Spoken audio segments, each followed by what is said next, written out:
Hii ni posti ambayo imewekwa na ubalozi wa Marekani nchini Tanzania, ambapo Tundu Antipas Lissu, mwenyekiti wa Chama cha Demokrasia na Maendeleo Chadema, ametembelea kwenye ofisi hizo ama kwenye ubalozi huo wa Tanzania. So US Embassy Tanzania wameandika kupitia ukurasa wao wa X na kusema kwamba leo kaimu balozi wa Marekani nchini Tanzania Lenzi alikutana na mwenyekiti wa Chadema Tundu Lissu na kujadili umuhimu wa michakato ya uchaguzi huru, wa haki na wa amani kwa maendeleo endelevu ya kiuchumi, kijamii na kisiasa ya Tanzania. Wale vizuri, so kuna picha hizi hapa ambazo wameweka kupitia ukurasa wao huu wa X. Tundu Lissu akiwa hapo na baadhi ya viongozi wale vizuri wa Chadema, namuona John H hapo na viongozi wengine si ndio wa Chadema. Kwa hiyo ndo hivyo. Lakini hapo picha ya Tundu Lissu pamoja na kaimu balozi huyo wa Marekani Lenzi, si ndio, ambapo hapa wamezungumza kwamba wamejadili au vipi bana kuhusiana na masuala ya uchaguzi, lakini pia na mchakato mzima wa uchaguzi huru, wa haki, wa amani, lakini pia maendeleo endelevu ya kiuchumi, kijamii, kisiasa ya hapa nchini Tanzania. Huyu anasema tunataka uchaguzi uliokuwa huru na wa haki. Wanasema no reforms no election. Wanasema no reforms no election.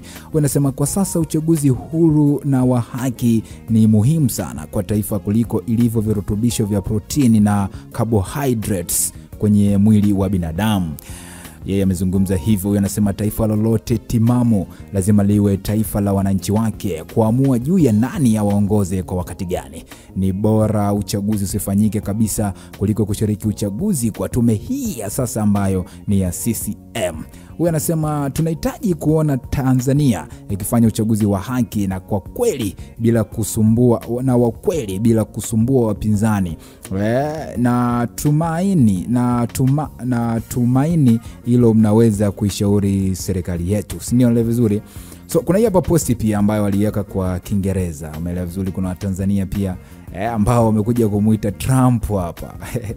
Au vibwana. Wanasema you should let Trump know we don't have free and fair election here.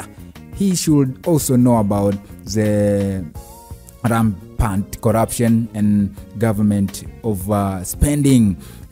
Sanctions should be on the table. Umeelewa vizuri. So huyu jamaa amemwambia balozi huyo amjulishe kwa Donald Trump kwa hiki ambacho kinaendelea Tanzania, hasa kwenye swala hili la viongozi wa upinzani wakilalamika hasa kutokuwa na tume ya uchaguzi huru. Wanasema please help Tanzania people before this country being like Congo. We citizens, we are ready for war if no reforms for election. Okay, wanasema tafadhali muisaidie Tanzania kabla nchi haijaleta machafuko kama yale ya Kongo. Si ndio? Sisi kama sisi kama wananchi anasema tuko tayari kwa vita kama mifumo ya uchaguzi haitofanyika. Okay, wanasema this is what should always be emphasized. There is no independent electoral committee in Tanzania. So huyu anasema hili lazima lisisitizwe muda wote kwa sababu hapa Tanzania tume ya uchaguzi haiko huru kabisa. Yeye amezungumza hivyo. Huyu anasema hadi hapo ameshamchanganya mzee wa Sira. Okay, huyu anasema DJ piga sasa kumekucha John Komba. Okay, sawa. Huyu anasema I won't be fooled or getting my expectation high. Change will only be brought from within. Okay, huyu anasema sitaki kuwa na matumaini makubwa. Umeelewa vizuri, lakini mabadiliko yanatokana na sisi wenyewe. Wanasema we need a free, credible and transparent election. #no reforms no election. Kwamba tunahitaji uchaguzi huru, uchaguzi wa haki, lakini pia wa wazi. Umeelewa vizuri.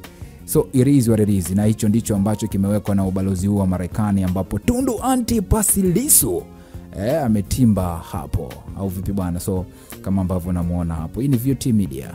Mtazamo wako ni nini? Hakikisha umesubscribe ili kupata taarifa nyingi zaidi.